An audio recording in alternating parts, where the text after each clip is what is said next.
네, 월요일에 정치 속풀이를 함께할 두 분을 모셨습니다. 독설도 품격 있게 달리는 링 위의 매너남 윤희석 전 국민의힘 선임 대변인, 또 합리적 중도 보수를 지향하는 순창설 씨의 대표 브레인 설주환 변호사 나오셨습니다. 어서 네, 오세요. 안녕하십니까. 네, 대표 브레인께 좀 첫 번째 질문 드릴게요. 뭐 네. 미국에서 벌어지고 있는 일이긴 하지만 300명 구금 사태 때문에 국민들이 주말 내내 많이 놀랐었는데 다행히도 강훈식 비서실장이 밝힌 것으로는 석방 교섭이 마무리가 됐다라고 해요.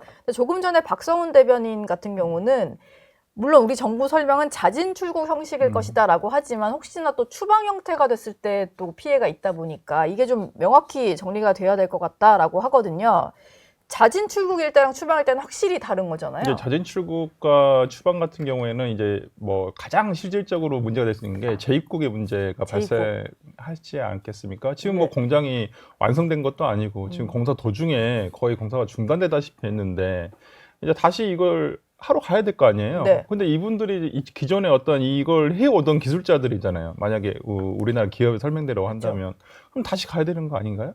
다시 가야 되는데 추방된 외국인에 대해서, 그것도 불법 체류라고 하는 추방된 외국인에 대해서 우리나라 같은 경우도 안 받아주는데 미국이 받아줄까요? 자진 출국은 그래도 이제 출국 자체를 뭐 스스로 나갔다라고 해서 재입국을 할 때 좀 심사가 까다로울 수는 있겠지만은 재입국이 허용될 수도 있겠죠. 그때는 뭐 비자를 제대로 받아서. 근데 비자 심사할 때도 이런 과거의 이력이 있었을 때 이걸 미국에서 좀 더 까다로울 수도 있고. 비자 발급이 될까요? 그런 부분에서 좀 문제가 있다고 보고 저는 이번 사태를 보면서 과연 지난 한미 정상회담의 비공개 회담 때 도대체 무슨 협의가 있었던 것인지 이제까지 알려진 게 아무것도 없잖아요. 그런 부분에 있어서 좀 구체적인 뭐 아주 뭐 비공개해야 될 뭐 아주 비밀 정보가 아닌 이상 좀 공개돼야 될 이유가 있지 않나라는 생각이 들어서 이번 사태가 그냥 단순히 그냥 조지아 정부에서의 수사를 오랫동안 해왔다라는 것만으로 단순히 볼 것인지 아니면 지난 한미 정상회담 이후에 어떤 이 여파로서 이게 하나의 무슨 본보기식으로 어떤 발생한 일인지 여기에 대해서는 좀 정부가 조금 파악을 정확하게 해봐야 되지 않을까 싶습니다. 이게 사실 한미 정상회담하고 대규모 투자를 약속한 이후에 벌어진 상황이다 보니까 누가 봐도 좀 뒤통수를 맞은 것 같다라는 생각이 좀 들었고, 그리고 영상이 공개된 거 보니까 쇠사슬을 뭐 손에도 차고 발에도 차고 구금 시설이 알려지기로는 곰팡이가 잔뜩 쓸어있고 벌레 있고 뭐 이런 환경이라는 거잖아요. 이게 너무 충격적이었던 것 같아요. 미국의 공권력 집행은 대단히 셉니다. 우리는 경찰을 향해서 모욕적인 얘기하고 저항하고 해도 별 그게 없잖아요. 정말 무서워요. 제가 미국에 4년 살아봐서 하는 얘기가 아니라 들은 얘기가 그렇습니다. 진짜 당해본 사람들은. 그러면 우리나라 사람들이 그렇게 300명 이상 그런 취급을 당했다는 것에 더해서 왜 이런 일을 했느냐를 생각할 수밖에 없잖아요. 방금 말씀하셨듯이 지금 우리가 3,500불 투자를 약속했다라고 했는데 미국 입장에서는 어떻게 약속하느냐에 대한 확실한 이 계약이 안 됐다, 도장을 안 찍었다라고 생각할 여지가 있어요. 아, 말만 일단 나온 거니까. 그렇죠. 말만 했잖아요, 우리는. 우리는 지금 자동차 관련한 뭐 예를 들어서 관세도 15%로 일본 했잖아요. 우리는 아직 도장을 못 찍어서 25%로 지금 계속 나갈 거예요. 그러니까 이런 것에 대한 이 과정에 있어서의 하나의 압박 수단으로 볼 수 있다.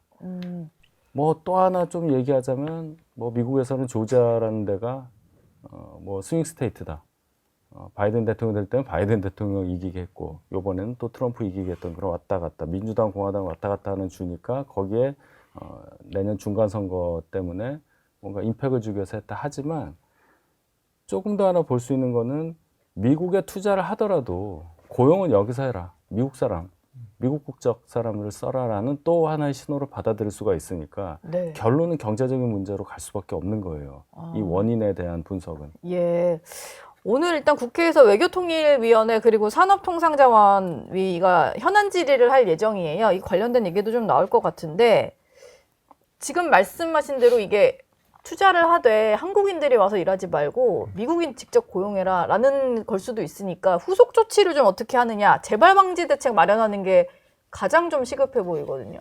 그런데 이걸 재발방지 대책을 정부에서 어떻게 이것을 해주냐 이 문제잖아요. 비자는 미국 그렇죠. 정부에서 발부를 해주는 거잖아요. 미국이랑 다시 논의를 좀 해봐야 될 것 그러니까 같아요. 이게 문제가 지금 이스타 비자로 지금 가가지고 일을 했다라는 부분이 문제가 되는 거잖아요. 단순 네. 관광이 아니라 예. 이스타 비자는 30일 내에 어떤 관광이라든지 잠시 일시 체류를 위해서만 필요한 부분인데. 금방 또 들어와야 되죠. 네, 30일인지 60일인지 뭐 좀 기간이 짧은 기간이잖아요. 3개월로 예. 알고 있어요. 3개월이죠. 90일인 것 같습니다. 제가 네. 많이 해봤기 때문에. 맞아요. 그래서 그러니까 짧은 기간 체류를 위해서 주는 단순히 조금 간편하게 하기 위한 전자 이스타 비자라든지 이런 이스타 비자를 발행을 해주는 건데 예. 그럼 우리나라 정부에서 뭘 어떻게 해줄 수 있죠? 할 수 있다는 것은 미국의 어떤 취업 비자라든지 이런 부분을 쿼터를 받아와가지고 하는 수밖에는 없잖아요. 그렇죠. 지금. 좀 많이 확보해오는 방법. 근데 그 쿼터를 지금 당장 할 수 있는 방법도 시급한데도 불구하고 정부에서 그러한 대책은 내놓지 않고 있고 이번에 문제가 된 것은 기업이 모든 부담을 다 안고 간다는 거예요. 네. 예를 들어서 보통 본사 직원들도 있겠지만은 대부분 하청 기업 직원들이 가서 설비 시설 대부분 공사를 대부분 하거든요. 그러면 그 하청 업체 중소기업들의 피해는 어떻게 할 것이며 만약에 지금 지으러 가는 대기업 입장에서도 공사가 지연되면 지연될수록 인건비 문제라든지 모든 어떤 비용에 대한 부담들은 또 기업이 다 진단 말이에요. 네. 여기 정부가 보상을 해줄 건가요? 예. 이런 부분이 조금 실질적으로 단순히 그냥 석방되고 이거 했다는 그 자체만으로 그냥 자화자찬할 것이 아니라 네. 이런 부분과 관련해가지고 정부가 왜 미숙했는지. 삼성 같은 경우에는 분명히 올 6월 달에 지금 미국 정부에서 지금 이스타 비자로 들어와서 이렇게 하는 부분에 대해서 상당히 그 심사가 강화될 것으로 보인다라는 내부 공지도 있었단 말이에요. 삼성에서 그렇게 했는데 그럼 국가가 그걸 몰랐다고요? 네. 그것도 몰랐다고 하면 무능한 것이고 알았는데도 방치하고 있었다고 한다면 이 문제를 너무 간과한 거 아닌가라는 생각이 들거든요. 네. 그리고 이 문제가 지금 뭐 단순히 이번 일만 일시적으로 발생한 게 아니라 지속적으로 과거에서부터 이런 일들이 조금씩은 있어 왔는데 이렇게 대규모로 된 거에 대해서는 정부에서도 좀 미리 사전에 통보를 받든지 사후적으로 통보도 있었어야 되는데 그런 내용도 전혀 없이 진짜 갑자기 300명이 그냥 가서 이제 쇠사슬을 차고 수갑 차고 이렇게 간 거였거든요. 그러니까 저는 정부에서 단순히 뭐 빨리 조속하게 석방을 시켜서 데려왔다. 이거에 만족할 건 아니라고 봅니다. 그렇죠. 후속 조치가 더 중요한 것 같고 지금 뭐 삼성 얘기도 해주셨지만 업계에서는 이 비자 문제에 대해서 좀 오래도록 여러 가지 좀 요청이 있었던 걸로 하는 얘기가 나오고 있는데 정부에서 그동안 조치가 좀 없었던 것 같긴 해요. 근데 이건 뭐 이재명 정부만의 문제로 봐야 되는지 아까 뭐 김현정 민주당 원내대변인 같은 경우는 박근혜 정부 때부터 박근혜, 문재인, 윤석열 정부로 이어지는 과정에도 이게 뭐 계속 있던 문제다라고 얘기를 좀 했거든요. 뭐 그 지적도 일리가 있습니다. 이게 예. 결론은 외교적으로 풀어야 되잖아요. 우리 국민에 한해서는 예를 들어서 H-1B 비자를 뭐 할당을 해준다든지 아니면 그에 상응하는 다른 비자 제도를 만들어서 급하게 어떤 일을 위해서 가는 사람들이 체류 외에 일도 할 수 있도록 하는 뭔가 별도의 허가를 받는 제도를 중간 협의를 해서 만들었으면 이런 일이 없었겠죠. 네. 그런데 지금 출범한 지 이제 한 90일 정도 된 정부에서 이거를 다 준비를 했을 수는 없다고 저도 생각을 합니다. 그래서 이 부분에서는 이재명 정부가 좀 억울할 수도 있어요. 네. 앞으로가 더 중요한데요. 말씀드린 것처럼 외교적인 교섭 외에는 당장 할 수 있는 방법이 없을 거예요. 뭐 추방이냐 잦은 출국이냐 이게 중요한 게 아니라 미국에 입국해 본 분들은 아실 거예요. 미국인 거 아닌 사람이 얼마나 큰 이 소위 말해서 차별을 받으면서 입국을 하는지를 네. 그 줄이 어마어마하게 길고 가족 중에 한 명이라도 미국 시민이면 쑥 들어갈 수 있거든요. 그런 나라란 말입니다. 그럼 우리가 그 나라에 대해서 불평하기보다는 그 나라에 맞출 수밖에 없는 상황이니까 네. 이걸 어떻게 해결해야 되느냐에 대한 정부의 로드맵을 빨리 말씀을 드리는 게 국민들께 우선이라고 봅니다. 지금 준비대사도 없고 준비돼서도 없죠. 없잖아요. 네. 근데 이런 문제라는 거예요. 뭔가 되게 좀 후순위로 밀려있는 느낌인데. 그렇죠. 그런 일이 미국의 아니라는 겁니다. 외교에서. 지금 우리가 네. 이제 4강 대사에 대한 예. 이제 다 비어 있을 거예요. 네. 우리가 이제 우리 문제만 생각할 게 아니라 이런 것도 필요하다. 이재명 정부가 인수위 없이 들어왔다. 제가 변호를 하게 되는데요.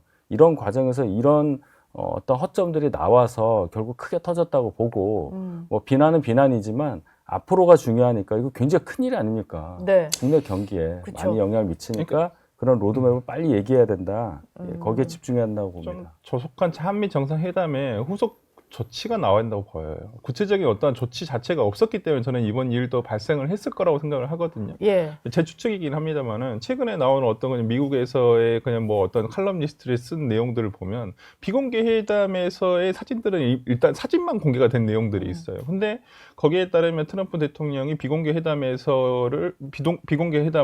굉장히 중단시켰다는 얘기도 나오고는 있거든요. 네. 그러니까 뭐 어떤 내용이 있었는지 정확하지 않기 때문에 이런 어떤 추정을 하는 내용들이 계속 나오고 있고 그것들이 대부분 긍정적인 결론들이 아니라 대부분 부정적인 결론. 그 와중에 이러한 일이 터짐으로써 지금 한미 정상회담에서 도대체 무슨 일이 있었던 거야? 네. 어떤 구체적인 내용에 대한 합의가 전혀 없었던 건 아닌가? 미국 측에서 요구를 했던 뭐 3,500억 불에 대한 어떤 구체적인 로드맵 또는 뭐 거기에 대한 선납 조건 예. 이런 내용들이 계속 나오고는 있습니다만 그냥 단순 보도만 되고 그 뒤로는 어떤 후속 조치가 나오고 있지 않은 상황에서 계속 이런 일들이 벌어진다고 한다면 지난 한미 정상회담 그리고 특히나 한국이 지금 대미 상대로 하는 외교적인 성과 자체가 굉장히 불안정한 상황 아닌가라는 네. 좀 의구심이 들 수밖에 없지 않나라는 생각이 좀 듭니다. 근데 오늘 여야 대표와 대통령이 만나는 것 자체가 한미 한일 정상회담 성과와 관련된 뭐 공유 이런 거잖아요. 근데 그 와중에 이게 터져가지고 성과보다는 좀 이제 후속 대책 논의를 오늘 좀 많이 해야 되지 않을까 이런 생각이 좀 들어요. 근데 지금 또 국회 분위기를 보면 국민의힘을 존중해가면서 국정 운영을 하는 상황이 전혀 아닌 터라 오늘 뭐 이렇게 여야 대표랑 대통령 만난다고 뭐 의미 있는 결과물이 나올 수 있을까 싶거든요. 일단 대통령실에서 굉장히 당황스러울 거예요. 이 성과를 국민들께 알린다는 차원에서 야당 대표를 불러서 좋은 그림을 만들려고 아마 분명히 생각했을 겁니다. 그렇죠. 당연히 그랬을 예. 거예요. 근데 지금 며칠 사이에 이런 일이 벌어지고 그럼 미국과의 정상회담 관련해서 할 말이 없는 거고 일본과의 정상회담도요. 그러게요. 총리가 사퇴를 했어요. 정상회담의 당사자가 지금 강경 보수에 가까운 사람들이 총리 후보의 물망에 오르고 있기 때문에 예. 앞으로의 한일 관계는 이시바 총리하고는 전혀 다른 상황이 될 테니까 네. 이시바 총리하고 만난 거는 의미가 없는 거죠. 그렇게 돼버린 거예요. 예. 그러면 이제 오늘 회담할 때 어떤 얘기를 해야 되느냐는 대통령실에서 가장 지금 빠르게 준비를 하고 막 급하게 막 뭘 하고 있을 겁니다. 그러면 야당 입장에서 이제 무슨 얘기를 해야 되느냐. 이 뭐 일본이야 그렇다 치더라도 이 정상회담에 대해서 그렇게 많이 국민들께 성과가 있다고 알렸는데 이게 뭐냐라는 지적 안 할 수가 없는 건데 네. 뭐 그거는 다 지난 일이고 앞으로가 중요하다는 차원에서 해야 야당 입장에서도 국민들께 인정을 받을 수 있겠다. 야당의 역할이 비판하는 것도 비판하는 거지만 대안을 제시하면서 결국 공직선거에서 얻을 수 있는 득점 포인트를 가져가는 게 이 기간 동안의 목표 아니겠어요? 예. 그러니까 장동혁 대표가 지금 만나서 이재명 대표 만나셔서 이렇게 하셔야 한다. 이런 얘기를 좀 많이 해서 언론에 알려지면 국민들께서 저희 국민의힘을 다르게 보실 수 있는 그런 기회로 삼아야 한다. 해법을 좀 제시하는 식의 그렇죠. 과거에 왜 이랬냐 저랬냐라는 식의 비판만 하고 오면 저희가 안 되는 하고요. 거고 예 그렇죠. 그거 뭐 당에서 하셔도 되니까 대표는 조금 더 큰 얘기를 했으면 좋겠다. 그럴 수 있을까요? 근데 그렇게 안 되겠죠. 뭐 일단 뭐 여러 가지 좀 입법 폭주 상황에 대해서는 얘기를 또 전달을 하다 보면은 근데 이제 저는 오늘 그 여야 회담 대통령과의 어떤 오찬이 예. 정말 약간은 이게 초점이 빗나간 게 정청래 대표 때문이거든요. 악수하냐마자가 일단 제일 첫 번째 포커싱이 돼버리잖아요. 악수는 안 하면 더 이상한 거 아니에요? 안 해도 문제, 해도 문제. 저는 이게 정청래 악수를 하냐 마냐가 이슈가 되는 자체가 그 자체가 굉장히 대통령 입장에서는 상당히 좀 언짢을 수밖에 없을 거예요. 대통령실 입장에서는. 그리고 네. 대통령 만약 이 오찬 회동이 그냥 뭐 인사치레 정도 끝나버린다고 한다면 정청래 대표가 뭐 악수했냐 안 했냐가 오히려 내일 일면에 가장 큰 정치 이슈가 될 거거든요. 그게 대통령실이 끼껏 해가지고 외교 뭐 성과 같이 공유하자. 근데 공유할 성과도 별로 없어 지금. 예. 이거 공유해봐야 뭐 좋을 것도 없고 그렇다고 한다면 여기에 대해서 별말이 없고 지금 정부조직법 이거 관련해서 뭐 협조 부탁한다. 뭐 협조 안 해주면 어떡할 거예요? 그냥 통과시키면 그만인 건데. 그렇죠. 네, 그렇기 때문에 협조가 뭐 반드시 필요한 상황도 아니고 상황도 아니고 그렇기 때문에 뭐 그냥 신용이나마 여야 합의로 이걸 통과시키자 뭐 이런 식으로의 어떤 좀 좋은 모습을 꿈꾸고 있었겠지만은 저는 뭐 그렇게 되기는 굉장히 어려울 것이라고 보고 네. 아마 정말 악수 문제가 가장 큰 포커싱이 돼서 대통령실 입장에서도 그렇게 뭐 마뜩지 않은 아주 뭐 좋은 뭐 정말 이걸 정말 기꺼이 뭐 환영하는 어떤 그 오찬 해동은 아닐 것이다 저는 봅니다. 만남의 의의가 있다라고 네, 봐야 될지 네. 뭐 그런 생각이 드네요. 어제 이재명 정부에서 새 정부 조직 개편안을 확정해서 발표가 있었는데 그 핵심이 검찰청 폐지인 거고 중대범죄수사청을 신설하겠다. 그리고 이게 행정안전부 산하로 들어간다. 뭐 이런 거잖아요. 근데 검찰 권력이 너무 세니까 이걸 견제를 한다고 하면서 경찰 권력은 이렇게 비대해져도 되나요? 행정안전부가 가진 권한이 너무 커지는 것 같은데.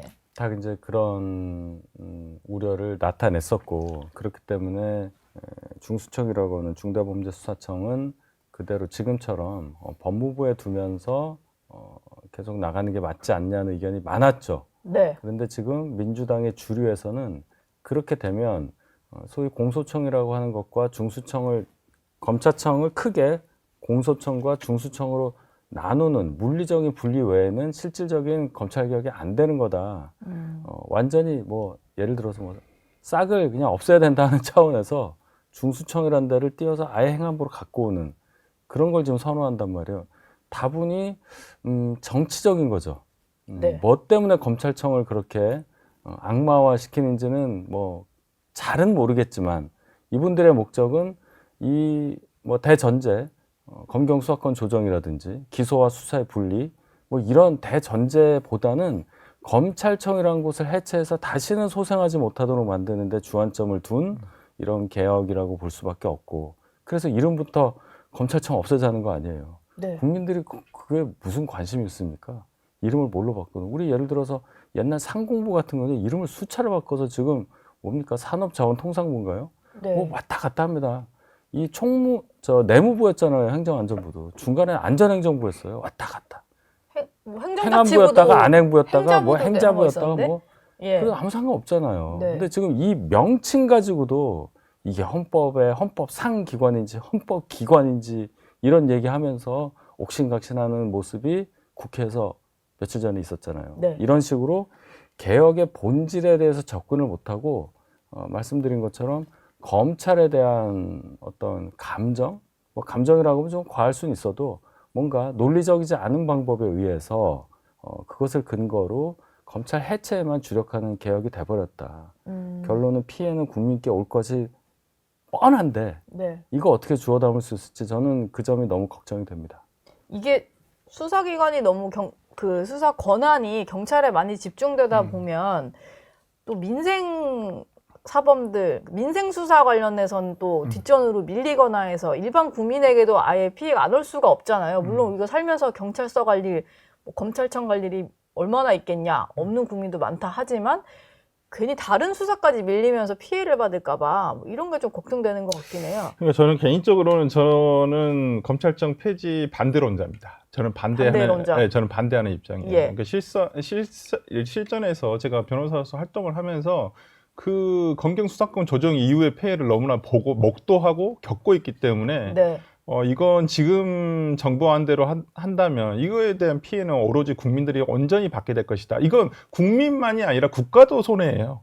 저는 항상 말씀을 드리는 게 지금 예. 민주당과 민주당 지지자들의 어떤 얘기를 들어보면 정치 검찰을 어떻게 하냐고 뭐 이거에 대해서 해체하고 저 정치 검찰이 있다는 거 정치 검사 있다는 상황에 대해서 다 인정하고요. 네. 정치 검찰에 대해서 그 폐해를 막아야 된다는 부분에서는 전적으로 동의를 해요. 네. 정치 검사 있어요. 정치 검찰도 있죠. 정치 경찰은 없나요? 그러면 정치 경찰도 없을까요? 뭐 어느 조직에도 있지 않을까요? 그러니까요. 그러니까 어느 조직이든 다 있단 말이에요. 예. 그리고 상부로 가면 갈수록 그 피라미드 구조가 그러면 경찰청장 한 명이기 때문에 정치권에 애속될 수밖에 없는 거예요. 그때부터 줄을 찾기 시작해요. 자기 승진을 위해서 목을 매는 조직이기 때문에. 네. 그 어느 공무원들은 다 그렇습니다. 자기가 좀 더 높은 곳으로 가고 싶은 욕망이 있는 것도 사실이고 자기가 능력이 되면 더 높은 곳에서 지휘를 하고 싶은 마음이 있는 건 사실이에요. 네. 그런데 지금 정부에서 얘기를 하고 있는 건 무조건 그냥 검찰은 수사권을 가져서는 안 돼. 그냥 행안부 소속으로 다 뭉쳐야 돼. 물이 고이면요 썩기 마련입니다. 예. 특히나 그게 잘 순환이 안 되면 더 썩기 마련입니다. 지금 해양부로 가는 자체가 뭐 지금 경찰청이 예를 들어 중수청에 있는 수사하는 사람들 2년마다 전국 다 돌 건가요? 순환근무 할 건가요?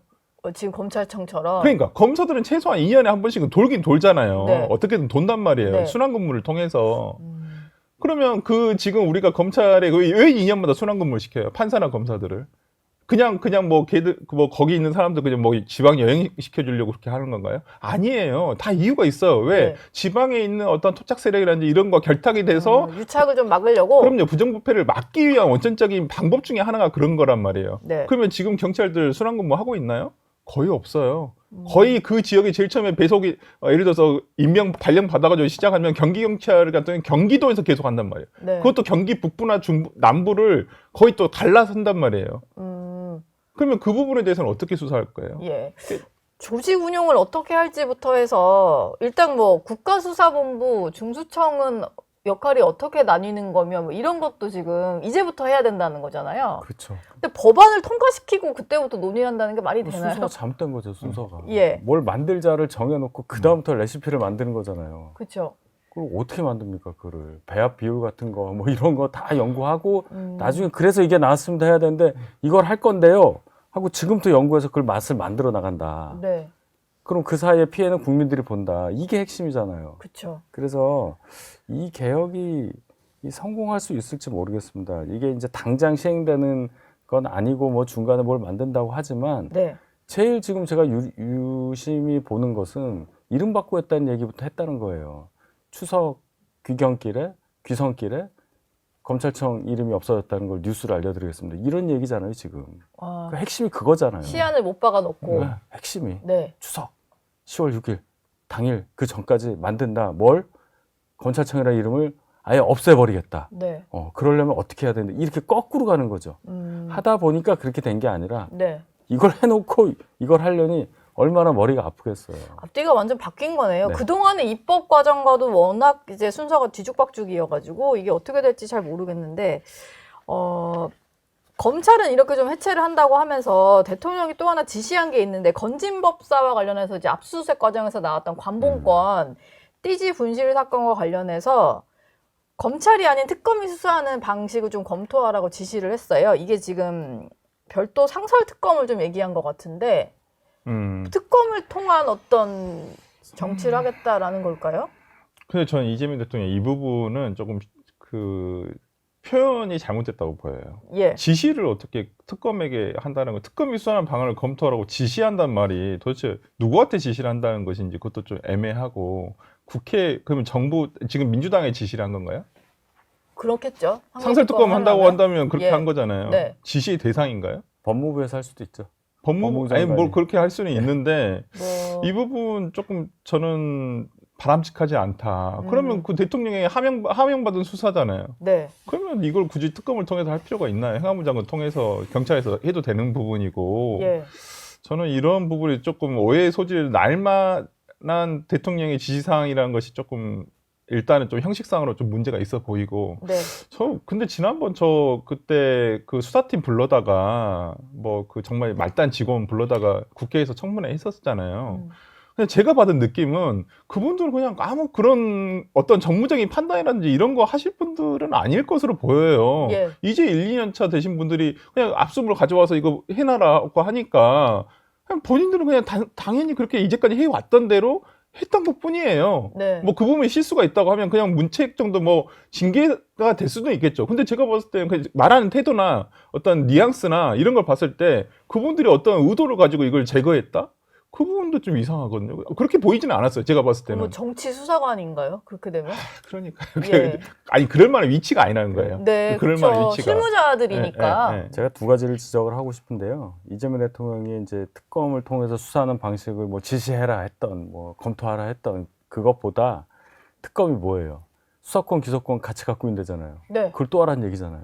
그러니까 나머지 있던 기존의 기관들은 분리를 시키면서 특검에는 그 권한이 다 있는데 뭐 특검을 통해서 계속 뭔가 하려는 것 그러니까 같아서. 수사권, 기소권 같이 있는 게 좋은 거예요. 이분도. 예. 결국은 그거 아니에요? 민주당도 3대 특검 거기에도 수사권, 기소권 같이 있잖아요. 네. 이거 계속해서 연장하자는 거 아니에요? 뭐 영구히 하자는 생각도 하고 있는 거 아니에요? 네. 그런 주장까지 나오죠. 영구히 하자는 걸까요? 뭐 계속 끝까지 이거 네. 뭐 나올 때까지 하자 이런 말도 하시는 분이 있을 수 있다고 봐요. 네. 그러면 결국은 수사권 기소권을 같이 갖고 있는 것이 적어도 뭔가 진실 규명에서 도움이 된다고 생각하니까 이 제도를 계속 유지를 하는 거지. 검찰에 대해서 나 검찰 미우니까 어떻게 좀 손을 봐야 되겠어 하는 용도로 수사권 기소권을 분리한다는 게 얼마나 허울 좋은 미명에 불과하냐. 이걸 보여주는 거잖아요. 네. 정치검사 있어요. 정치검사들 때문에 정치가 굉장히 오염된 것도 맞습니다. 그러면 네. 정치검사만 분리하면 돼요. 그렇죠? 그럼 예를 들어 중수부를 해체하듯이 뭔가 이 검찰 내부 조직에 대해서 손을 대서 절대 그런 일이 없도록 만드는 그런 어떤 좀 창의적인 방법을 생각할 그런 의도를 갖고 있어야지. 이건 그냥 물리적으로 찢어놔서 아예 그냥 행안부로 갖다 놓고 말씀하신 대로 순환근무도 안 되는 데서 고인물을 썩을 텐데 네. 그걸 뭘 어떻게 하겠다는 건 저는 잘 모르겠고 아까 그 수사관들 나와서 국회에서 계속 답변하는 거 저도 봤는데 좋습니다. 답변 과정에 뭐 컨닝페이퍼처럼 뭐가 있고 뭐 준비해 왔겠죠. 그 수사관 하나 그랬잖아요. 청문회를 나가는데 어떻게 준비를 안 하는 거예요. 그게 맞는 말이에요. 네, 그렇죠. 그렇죠? 근데 예를 들어 뭐 장경태 의원 이런 분은 한 건 했다 이거지. 지금 그거 걸린 겁니다. 뭐 본인이 수사관도 아니고 국회의원 뭐 그런 거 하라고 주민들을 뽑은 거 아닐 거예요. 왜 우리 정치사에는 항상 그런 분들이 마치 완장차듯이 해서 불러온 증인이라든지 참고인 모욕 주고 네. 그런 걸로 동네 가서 아니면 지지자들에게 추앙을 받고 이런 상황이 반복되는지 별로 오래 갈 것 같지는 않은데요. 네. 그런 거 참 눈살 찌푸러졌습니다. 오래 가지 않겠죠? 아니, 그렇게 만들어야죠. 지금 잘못 불렀어요, 국회에서. 그렇죠. 당시에 그러면 검사랑 네. 수사계장을 불러서 얘기를 그렇지. 했었어야지. 그 밑에 그 직원들 압수수색 그거 해가지고 가져오면 그 분류하는 직원들이잖아요. 네. 보관하거나 그 직원들한테 왜 불러다가 그걸 얘기를 해요? 잘못 불렀어요. 잘못 저는. 짚은 거네. 네. 조국혁신당 얘기를 좀 해볼게요. 지금 조지아주 사태 터지고 하면서 조국혁신당 얘기가 조금 뒤로 밀리긴 했는데 이것도 사실 상당히 심각한 겁니다. 뭐 이틀 만에 지도부가 총사퇴를 선언을 하기는 했는데 이걸 좀 가만히 읽어보면은 조국 원장을 좀 보호하려는 느낌이 좀 강하게 드는 것 같아요. 모든 화살을 나에게 돌려달라 뭐 이런 식으로 얘기를 하면서 좀 사퇴를 한다거나 이런 것들이 그 김선민 이제 전이죠. 전 권한대행이 예. 나와서 얘기한 게 저희 당은 사당이 아니기 때문에 조국 전 대표와 그때 감옥에 있을 때 얘기할 수가 없었다. 당원도 아닌 분은 어떻게 얘기하냐 하면서 정작 이 피해를 본 강미정 전 대변인에 대한 그 이름은 딱 한 번만 부르고요. 앞에. 네. 조국 계속 조국 얘기만 해요. 그리고 사당이 아니라고 해요. 그게 사당이란 증거죠. 네. 그 회견을 한 이유가 결국 조국 대표를 정치적으로 막기 위한 거고 더 웃긴 게요. 비대위로 출범하느냐 마느냐 이 지도부 사퇴하냐는 회의 자리에서 비대위원장으로 조국 전 대표를 생각하는 사람이 엄청 많았다는 거예요. 그 회의에서. 그러니까 이게 도대체 공당으로서의 모습을 보여주는 거냐. 네. 물론 이름부터 그런 냄새가 많이 짙어지지만 조국이라는 분이 이 당에 절대적인 영향을 갖고 있다는 거는 뭐 모두 다 아는 겁니다. 근데 알죠. 예. 그 힘으로 국회의원 12명을 갖고 있는 당이잖아요. 12명이면 우리 300명 4%예요. 적지 않아요. 원내 3당입니다. 네. 원내 3당이고 교섭단체 기준 내려주면 교섭단체도 될 수 있는 그런 당이에요. 근데 이 당의 모습이 이런 식으로 간다. 제가 사건 가해자라든지 그다음에 이거 관련해서 지금 설화가 있어서 사표를 낸 분하고 다 제 오른쪽 자리에서 방송하던 분이에요. 같이 방송을 하셨군요. 그러니까 제가 또 그 바로 하는 현장에 바로 옆에 있었고 네. 많은 걸 느꼈었거든요, 그동안. 근데 이게 결국 현실이 되는 걸 보면서 이 모든 문제는 알면서도 덮는 것에서 시작을 한다. 이런 교훈을 또 한 번 새삼 느끼게 된 장면이었습니다. 예. 성희롱은 범죄가 될 수 없다는 것은 좀 많이 놀라운 그때 그 발언을 할 때 제가 네. 옆에 있으면서 제2방송국에 뭐라고 얘기를 하려다가 무슨 얘기 더 하나 좀 들어보자. 그리고 제가 좀 가만히 있어서 표정은 나와요. 제가 하는 거. 네. 속으로 성희롱 범죄가 아니었나 그러면? 왜냐면 이분 검사 출신이어서 예. 살짝 아니었나? 내가 잘못 알고 있었나? 이런 생각까지 들었는데 이제 법의 공백인가 이렇게 생각하신 거예요? 아, 내가 뭘 잘못 알고 있구나. 네. 그러니까 저는 뭐 성희롱, 성폭행, 성폭력 막 여러 개가 있잖아요. 그 네. 과정에서 네. 한 5초 동안 생각을 해봤어요. 네. 잘못 알고 있나? 왜냐 이분 검사 출신이니까. 네. 근데 아니었죠. 네. 타이밍을 놓쳤어요 제가. 네. 예. 잘 놓치셨습니다. 아무튼 더 들어볼 필요는 있었어요. 대체 무슨 얘기를 하나 네, 이건 더 네. 들어봐야 이렇게 되니까. 돌아봤다니까요. 예. 깜짝 놀랐어요. 뭐 인식도 문제인 것 같고 특히 또 최강욱 민주당 교육연수원장 같은 경우는 사퇴를 하긴 했는데 저는 사퇴할 때 뭐 이유 불문하고 일단 관두겠어 이런 취지의 글을 보면 거부감이 딱 들어요. 그렇죠. 마치 잘못한 건 없는데 네. 뭐 어찌됐건 관둘게 이런 느낌이었거든요. 저는 뭐 그 이유 불문이라는 게. 근데 이분이 바뀐다고 생각하지도 않아요. 네. 뭐 가족과 성찰한다고 생각하지도 않습니다. 이분의 뭐 계속 이제까지 지속된 뭐 유튜브 상에서의 발언이라든지 이런 내용들을 보면 이직 발언 이런 거. 네, 뭐 그런 발언 보면 이분이 바뀌겠어요. 원래 이러신 분인데 원래 네. 이런 생각을 가지고 계신 분인데 한마디로 정치적인 상대방을 말살하고 한마디로 없어져야 한다는 생각을 하시는 분이에요. 저는 극우와 정반대편에 계시는 분 똑같아요. 생각은 진짜 서로를 멸살시켜야지만 자기들이 득세할 수 있다라고 네. 생각을 하시는 분들이거든요. 근데 이런 분들 뭐 맨날 뭐 검찰 와서 까주고 방송에서 얘기하고 지지자들 듣기 좋은 말만 계속 하고 그래서 이제까지 그렇게 가고 교육원장까지 하신 거잖아요.